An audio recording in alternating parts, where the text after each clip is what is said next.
Bonjour et bienvenue dans cette nouvelle vidéo où nous allons parler de lithothérapie. Si tu aimes notre travail, n'hésite pas à t'abonner, n'hésite pas à mettre un petit pouce, n'hésite pas à laisser un petit commentaire et n'oublie pas d'aller en description pour récupérer plein de cadeaux sympas.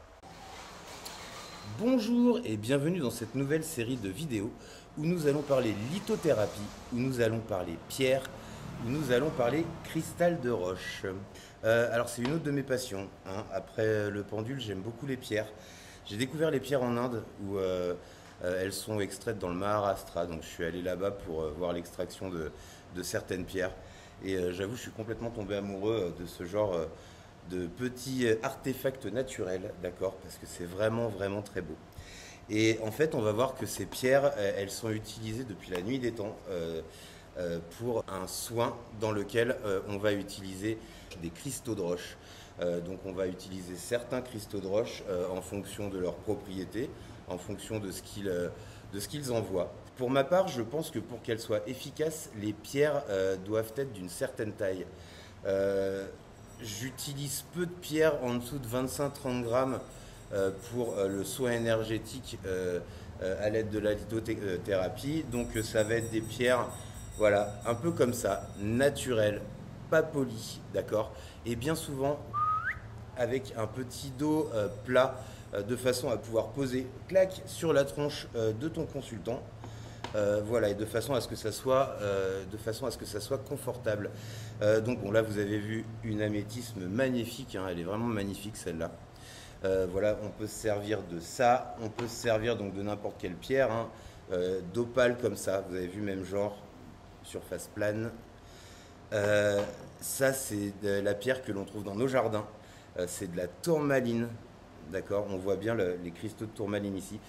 Ici en Thaïlande, on en trouve un petit peu partout, hein, et particulièrement, celle-là, elle était trouvée dans le jardin de mon hôte, dont on parlera un petit peu plus tard.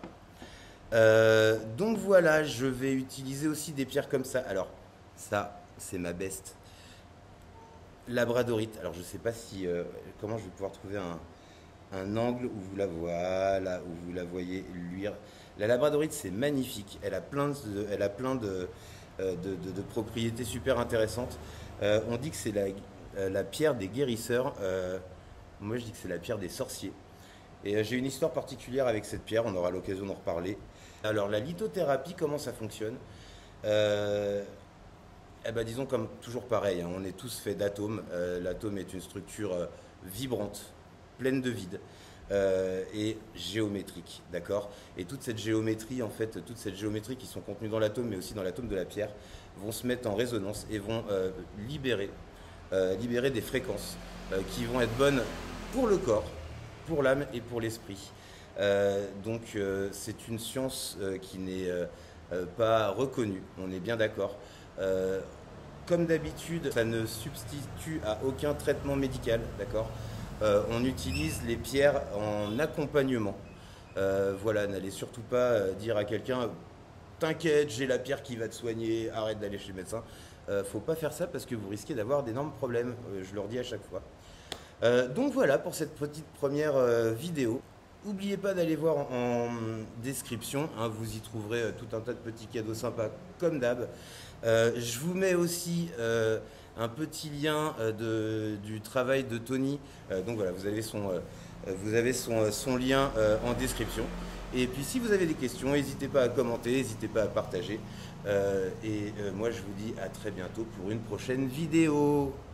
Si tu aimes notre travail, n'oublie pas de mettre un petit pouce, n'oublie pas de commenter, n'oublie pas de t'abonner, n'oublie pas de partager cette vidéo et à très bientôt pour de nouvelles aventures.